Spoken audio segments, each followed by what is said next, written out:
Dear students, आज हम DNA fingerprinting पे पढ़ेंगे। आज हम डीएनए फिंगरप्रिंटिंग को लेंगे, डीएनए फिंगरप्रिंटिंग को अच्छे से स्टडी करेंगे। तो टुडे आज का जो हमारा टॉपिक है ये रहेगा डीएनए फिंगरप्रिंटिंग पे।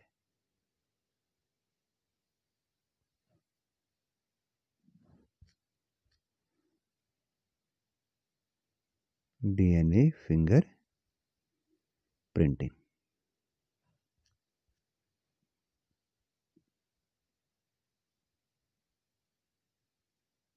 देखिए, डीएनए फिंगरप्रिंटिंग जो है इससे एक इम्पॉर्टेंट टूल माना जाता है फॉरेंसिक इन्वेस्टिगेशन के लिए। डीएनए फिंगरप्रिंटिंग को और नाम से जाना जाता है, इससे हम डीएनए टाइपिंग भी कहते हैं।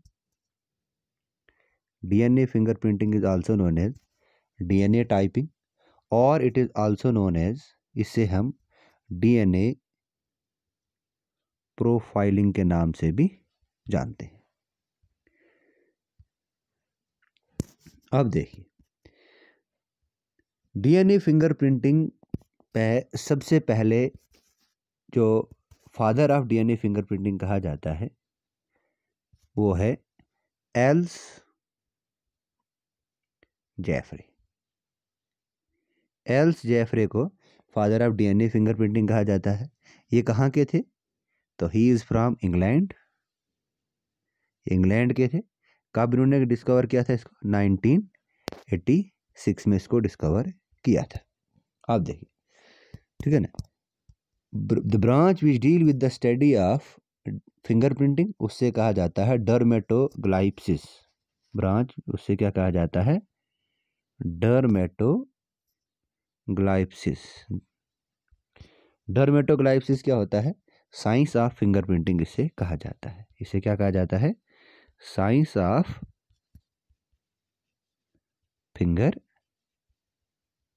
प्रिंटिंग कहा जाता है। ठीक, अब देखो,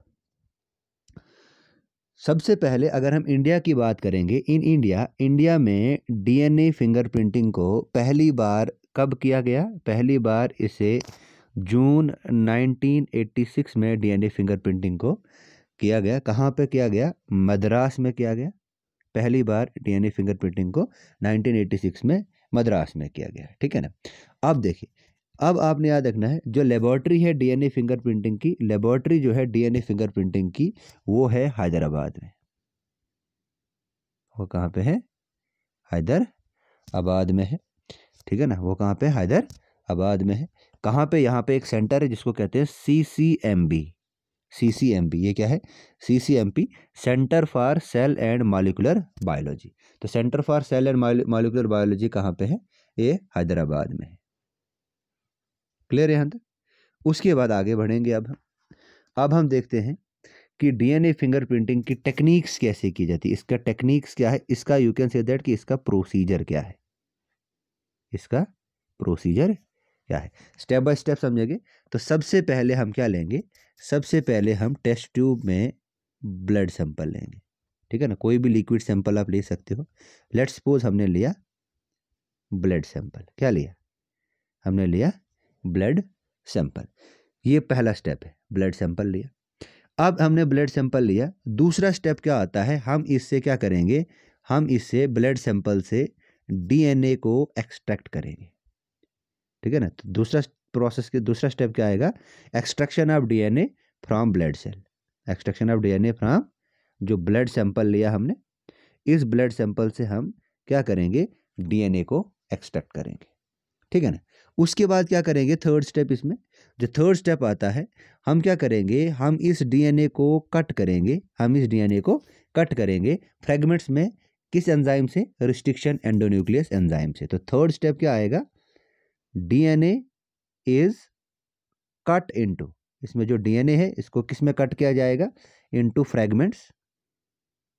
डीएनए को कट किया जाएगा फ्रेगमेंट्स में बाय अ, किसकी मदद से? By a restriction endonuclease enzyme. Restriction endonuclease enzyme की मदद से डीएनए को कट करेंगे।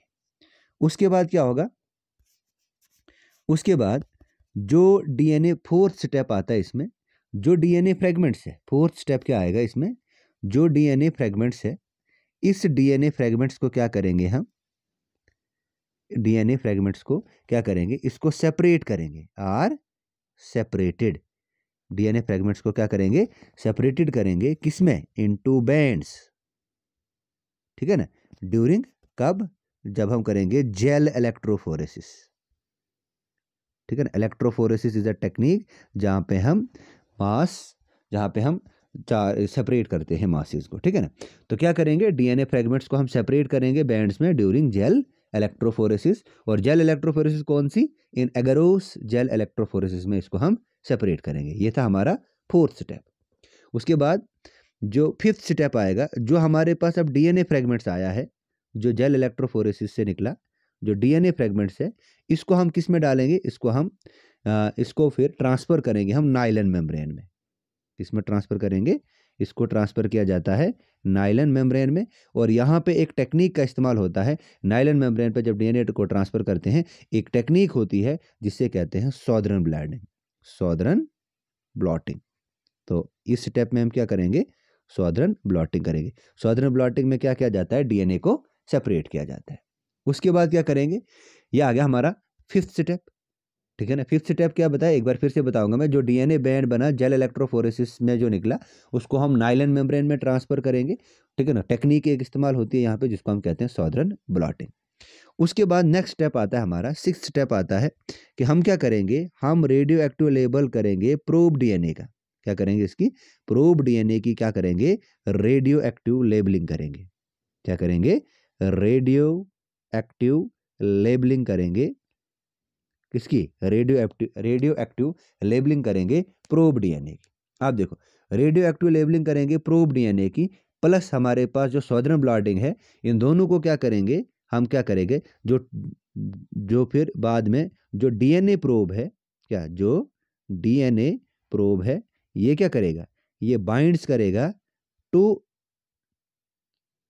स्पेसिफिक सीक्वेंस,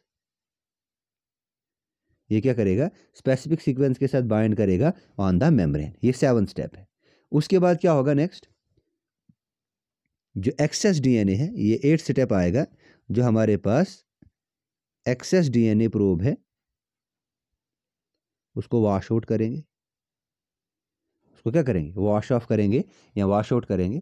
उसके बाद हमारा नेक्स्ट स्टेप क्या आता है इसमें, जो एक्सेस डीएनए है उसको वॉश ऑफ करेंगे। उसके बाद क्या करेंगे हम, नेक्स्ट स्टेप जो आता है हमारा, वो क्या आता है कि ये यहाँ पे ऐसे करके इस स्टेज पे रेडियो एक्टिव प्रोब जो है वो डीएनए प्रोब के साथ बाइंड हो जाएगा, ऐसे करके क्या हो जाएगा, इसके साथ वो बाइंड हो जाएगा, ठीक है ना। तो 9th स्टेप क्या आएगा, radio active probe is bound, तो क्या लिखूंगा मैं, आर ए लिखूंगा मैं रेडियो एक्टिव के लिए। रेडियो एक्टिव जो प्रोब है, ये क्या हो जाएगा, ये बॉन्ड हो जाएगा टू द, किसके साथ बॉन्ड हो जाएगा, ये डीएनए के साथ, किसके साथ, डीएनए के साथ, डीएनए पैटर्न के साथ ये बॉन्ड हो जाएगा। जब ये वाला स्टेप हो जाएगा, उसके बाद हम क्या करेंगे, हम इसकी क्या बनाएंगे, एक एक्सरे फिल्म बनाएंगे। क्या बनाएंगे, एक एक्सरे फिल्म करेंगे। X-ray film is placed next to the membrane. इसके बाद क्या हम लगाएंगे, इसमें एक्सरे फिल्म लगाएंगे ताकि हम रेडियो एक्टिव पैटर्न को डिटेक्ट कर पाएँ, ठीक है ना। तो क्या लगाएंगे हम, एक्सरे फिल्म लगाएंगे, एक्सरे फिल्म लगाएंगे। इस एक्सरे फिल्म से रेडियो एक्टिव प्रोब जो है वो डिटेक्ट होगा, रेडियो एक्टिव प्रोब डिटेक्ट होगा। उसके बाद हमारा नेक्स्ट स्टेप आता है, उसके बाद हम क्या करेंगे, जब प्रोब आया हमारे पास तो उसके बाद हम देखेंगे एक्सरे फिल्म जो है वो विजिबल पैटर्न बनाएगी बैंड्स का। क्या बनाएगी, विजिबल पैटर्न बनाएगी बैंड्स का, और जिससे हम ने नाम दिया फिर डीएनए फिंगरप्रिंटिंग। क्लियर है यहाँ तक।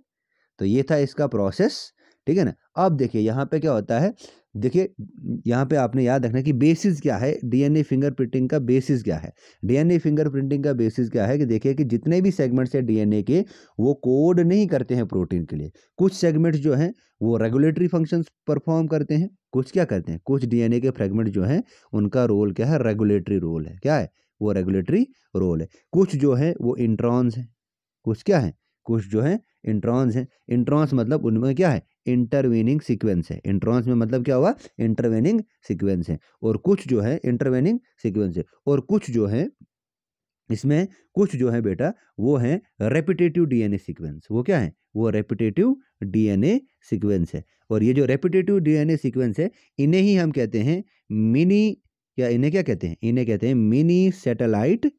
रेपिटेटिव डीएनए सीक्वेंस को क्या कहते हैं? मिनी सैटेलाइट सीक्वेंस कहते हैं। क्या कहते हैं? मिनी सैटेलाइट सीक्वेंस कहते हैं। और ये जो रेपिटेटिव डीएनए सीक्वेंस होती है, ये होती है 11 से लेकर 60 बेस पेयर्स की होती है। 11 से लेकर 60 बेस पेयर की होती है। अच्छा, उसके बाद याद रखना है आपने, जो मोस्ट इंपॉर्टेंट सेगमेंट है डीएनए फ्रेगमेंट का, वो होता है शॉर्ट रेपिटेटिव न्यूक्लियोटाइड सीक्वेंस। वो क्या होता है? वो होता है, जो मोस्ट इंपॉर्टेंट सेगमेंट है डीएनए फिंगरप्रिंटिंग का, वो है शॉर्ट रेपिटेटिव, वो क्या है? Short repetitive repetitive nucleotide sequence है। वो शॉर्ट रेपिटेटिव न्यूक्लियोटाइड सीक्वेंस है। और ये जो शॉर्ट रेपिटेटिव न्यूक्लियोटाइड सीक्वेंस है, ये 2% के, मतलब varies from person to person. ये शॉर्ट रेपिटेटिव सीक्वेंस क्या कर रही हैं? ये पर्सन टू पर्सन वेरी करती हैं। और इन्हें ही हम क्या कहते हैं? These short repetitive nucleotide sequence को हमने नाम दिया VNTR। This is known as variable number tandem. इसे हमने क्या नाम दिया? वेरिएबल नंबर टेंडम रिपीट्स हम इनको कहते हैं। आई बात समझ?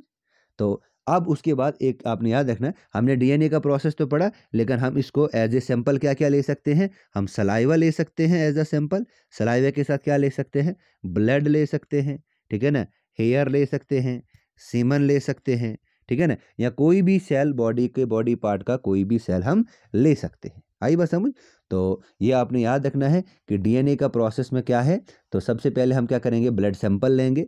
ब्लड सैंपल लेंगे, उसके बाद हम क्या करेंगे? उसको, उस ब्लड सैंपल से हम डीएनए को एक्सट्रैक्ट करेंगे। ब्लड सैंपल से जब हमने डीएनए को एक्सट्रैक्ट किया, उसके बाद डीएनए के फ्रैगमेंट्स बनाएंगे। रिस्ट्रिक्शन एंडोन्यूक्लियस एंजाइम इस्तेमाल में लेंगे। रिस्ट्रिक्शन एंडोन्यूक्लियस एंजाइम से डीएनए के फ्रैगमेंट्स बनेंगे। जब फ्रैगमेंट्स बनेंगे, उसके बाद हम डीएनए को सेपरेट करेंगे बैंड्स में। किसका इस्तेमाल करके? इलेक्ट्रोफोरेसिस इन एगरोस जेल। मतलब क्या करेंगे? एगरोस जेल इलेक्ट्रोफोरेसिस में इसको हम सेपरेट करेंगे। उसके बाद डीएनए बैंड पैटर्न बनाएंगे, जेल को ट्रांसफर करेंगे नायलॉन शीट में, नायलॉन मेम्ब्रेन में। किस टेक्निक के थ्रू करेंगे इसको? सॉदर्न ब्लॉटिंग के थ्रू करेंगे। सॉदर्न ब्लॉटिंग में क्या आ जाएगा? डीएनए के बैंड बनेंगे। उसके बाद रेडियो एक्टिव प्रोब भी बनाएंगे, हम रेडियो एक्टिव डीएनए का प्रोब बनाएंगे। जब रेडियो एक्टिव डीएनए का प्रोब बनाएंगे और दोनों को 7th स्टेप पे ले जाएंगे, जहां पे डीएनए प्रोब जो है वो स्पेसिफिक डीएनए सीक्वेंस के साथ बाइंड होगा मेम्ब्रेन के साथ। उसके बाद एक्सेस में जो डीएनए होगा उसको वॉश आउट करेंगे। उसके बाद इस स्टेज में हम रेडियो एक्टिव प्रोब जो है वो बॉन्ड करेगा डीएनए पैटर्न के साथ मेम्ब्रेन में। उसके बाद हम उसको कहाँ पे ले जाएंगे? एक्सरे फिल्म में ले जाएंगे। और उसके बाद हम उसका रेडियो एक्टिव पैटर्न देखेंगे। और बाद में जब एक्सरे फिल्म डेवलप हो जाएगी और वहां से हमें विजिबल पैटर्न होगा, ये विजिबल पैटर्न मैच होगा, तो इस टेक्निक को कहा जाता है डीएनए फिंगर प्रिंटिंग कहा जाता है। क्लियर है यहां तक? आई बात समझ? आप देखो, ये VNTR किससे डिटेक्ट होगा बेटा? ये याद रखना, जो VNTR जो है ये डिटेक्ट होता है हाइब्रिडाइजेशन मेथड से, जिसको हम कहते हैं सॉदर्न ब्लॉटिंग। तो याद रखना, जो सॉदर्न ब्लॉटिंग है ये डिस्कवर की थी EM सॉदर्न ने। किसने की थी?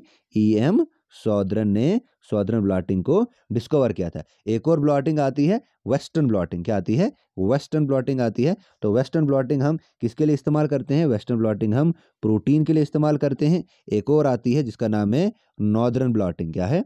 Northern blotting. नॉर्दर्न ब्लॉटिंग का हम इस्तेमाल करते हैं RNA प्रोब के लिए। किसके लिए? RNA के लिए हम इसको इस्तेमाल करते हैं। आई बात समझ? ठीक है ना? तो व्हाट इज डीएनए फिंगरप्रिंटिंग? याद रखना, जब नायलॉन मेम्ब्रेन में रेडियो एक्टिव प्रोब जो है वो एक्सपोज्ड करेंगे हम एक्सरे फिल्म पे, जिसमें हमें स्पेसिफिक बैंड्स देखने को मिलेंगे, इसे ही कहा जाता है डीएनए प्रोफाइलिंग और डीएनए फिंगरप्रिंटिंग। अब देखिए, अब सवाल क्या आता है बेटा, ये जो डीएनए फिंगरप्रिंटिंग है ना, इसका यूज कहाँ पे हम लेते हैं? इसकी एप्लीकेशंस क्या है? इसकी एप्लीकेशंस क्या है? देखिए, सबसे पहले नंबर 1 पे, अब ये तो इलीगल है, लेकिन पहले नंबर पे आता है पैटर्निटी टेस्ट करना। ये वाला जो है पैटर्निटी टेस्ट। अब देखिए, पैटर्निटी टेस्ट में इट इज यूज्ड, इसको हम इस्तेमाल करते हैं फॉर डिटरमाइनिंग फैमिली रिलेशनशिप्स। ठीक है ना? क्या प्रिंट जो है चाइल्ड डीएनए का, क्या वो मैच कर रहा है बायोलॉजिकल पेरेंट्स के साथ? आई बस समझ। तो पैटर्निटी टेस्ट में हम चाइल्ड का प्रिंट जो है उसके बायोलॉजिकल पेरेंट्स के साथ मैच करवाना चाहते हैं। आई बस समझ। उसके बाद नंबर सेकंड वाली प्रॉपर्टी आती है इसकी क्रिमिनल आइडेंटिफिकेशन, ठीक है ना, क्रिमिनल आइडेंटिफिकेशन। दूसरा आता है क्रिमिनल आइडेंटिफिकेशन।